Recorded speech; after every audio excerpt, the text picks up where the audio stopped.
Welcome back to Toyota Warriors Post-Game Live, and you're looking at a strong first impression for Jimmy Butler. Remember KD back in 2016, the Warriors had lost to San Antonio by 30 in that one. But Jimmy Butler tonight, 25 points, 11 to 13 from the free throw line, just one turnover overall in 28 minutes and 40 seconds. You see Andrew Wiggins, he didn't have a debut as well with the Golden State Warriors. You see DeMarcus Cousins, Andre Iguodala.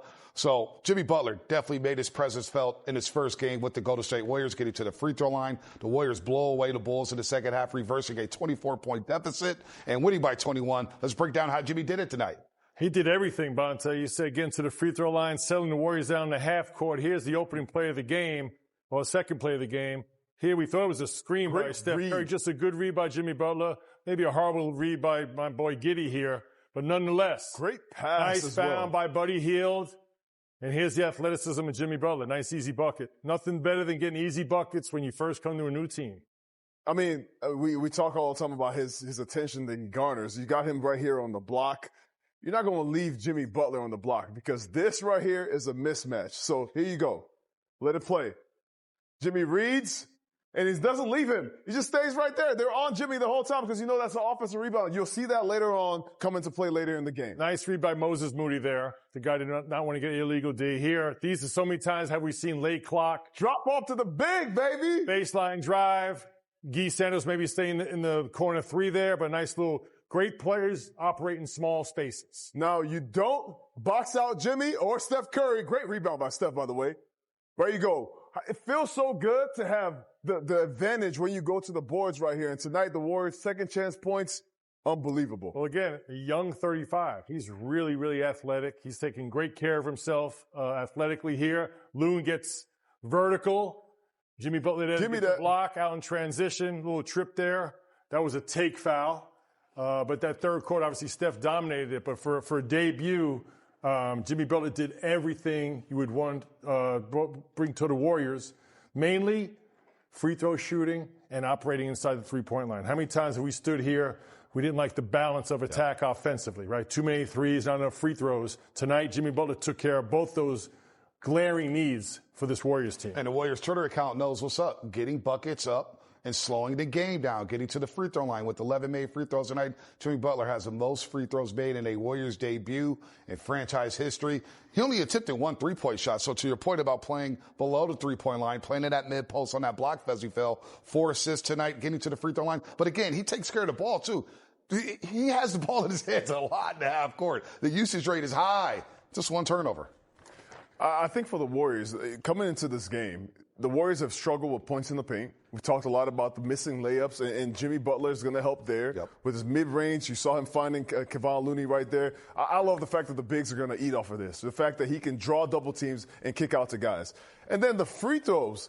He shoots 80% from the free throw line, but he also averages, 10 free throws a game? Lifetime, he's an 84% free throw shooter, 85%. So with that, I think the Warriors are going to benefit from having Jimmy Butler. But most of all, what I loved about the Warriors tonight was in the second half, they just played with swag. They had a confidence about them.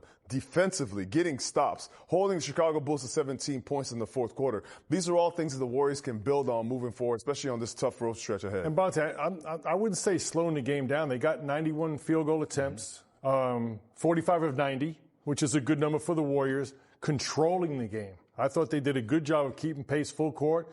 In the half court, you talk about no turnovers, because Jimmy Butler's in the post. The first thing he's thinking is score. He's facing up and looking at the one-on-one matchup, and each time he loves that. Now, he'll look to probe if he gets his teammates involved, but how many times have we seen when the ball thrown into the post with the Warriors, they never even turn to look at the basket. They're exclusively passes, and the opposing team defense knows that. Now, all of a sudden, you got Jimmy Butler. He gets the ball, faces that basket. You got a problem, defense. You got to make a decision. And then you got to make a decision trying to guard Stephen Curry, who erupted in that third quarter for 24 points, his 41st 20-point quarter of his career, the most since 96-97. And right now, he is talking to the media. Close the third, and then Jimmy kind of took over to start the fourth. Is that, the formula in your mind that you're hoping between you two? Yeah, I went back to more traditional kind of rotation, playing a full spread in the first quarter, having block rest, and he's on the floor for those minutes, and then we're taking turns because he's obviously a guy you can run an offense through and can demand attention, create advantages, obviously get to the line. So one game, a lot to build on. The first half was kind of a weird filling out process, and Chicago got hot, but our composure, in that second half was great to see. And just the idea that we were very intentional about everything we were trying to do in the second half, and it obviously worked. What did you just think of him overall, his game? I mean, he's been out for a minute, and I know he was excited to get back out there. Just the idea that, again, you can throw it to him on the block, he can take advantage of matchups. He got to the free throw line, which is something we struggle with. And just making the right play, making the right reads. At the end of the day, like the way that we play, we do have to kind of adjust a little bit to slowing down and understanding where he's going to be, get him in his comfort zone. But most of the time throughout the game, if you get stops, you run. It's just playing good basketball, and he obviously can do that at a very high level.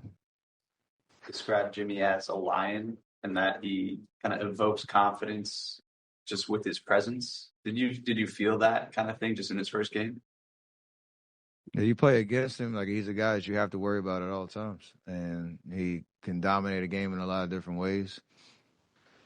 I'm sure from like a vocal standpoint, he's still getting comfortable. We were still having a good conversation on the sideline, trying to figure stuff out. Not trying to overcomplicate it either, but for him, like he made his presence felt across the board. And having played against him, seeing the success that he has had as a winner, there's a reason he's been to 2 finals. There's a reason, he has the reputation that he has. And again, one game, great start. I just like the different look he provided for sure. Particularly, gets to the line 13 times. It's something you guys don't do. How big is that aspect of the game?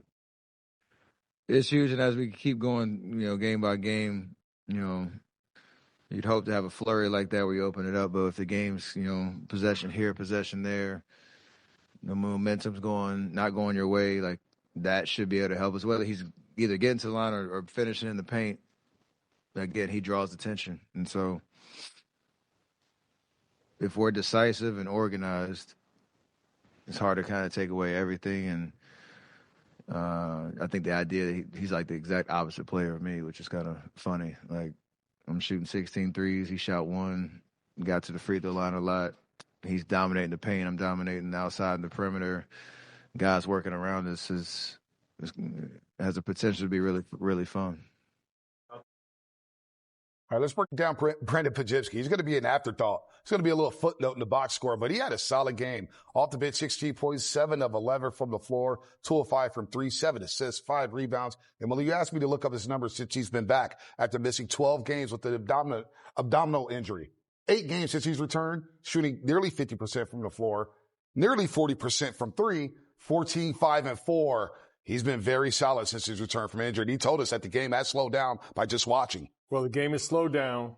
He's healthy, which is probably the most important thing. But those numbers you just rattled off, I'm going to take it. They're better numbers than he had in his rookie season when he was all rookie.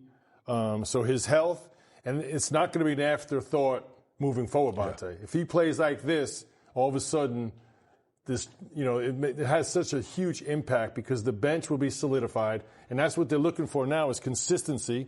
Maybe we'll stick to 31 starting lineups moving forward here, Fezzi, on your number. There we go. And then when you do that, not only you solidify your starting 5, also your bench also understands their rotations, they get their confidence and get the chemistry together. Hitting shots is one thing I've seen from Brandin Podziemski since he's come back. When you're out with an injury, you just have time in the gym. So that's just him getting in the gym, getting the work in. You can see the results.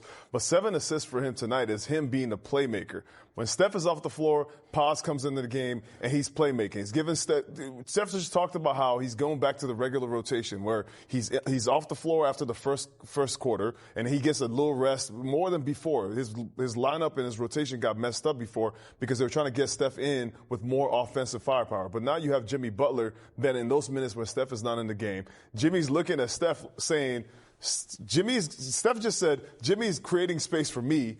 Jimmy's saying Steph is creating space for me. And with that, Pods is able to attack in the middle of all that. Both guys are demanding attention. Pods is attacking. He's making these layups. You saw a couple post-split actions with Draymond hitting the guy cutting again. It's just going back to that traditional Warriors movement and ball action. Those are the things you want to see from the Warriors moving forward. Pods, before he got injured, Bully was shooting just 40% from the floor and 29.5% from three. So his shot's gotten a lot better in the connector. And I'm just thinking about Jonathan Kuminga when he comes back. That's the ultimate X factor. It's going to add to the bench. It's going to add to the bench. It's going to be just a more pumped, more points, more athleticism, faster team, moving in transition.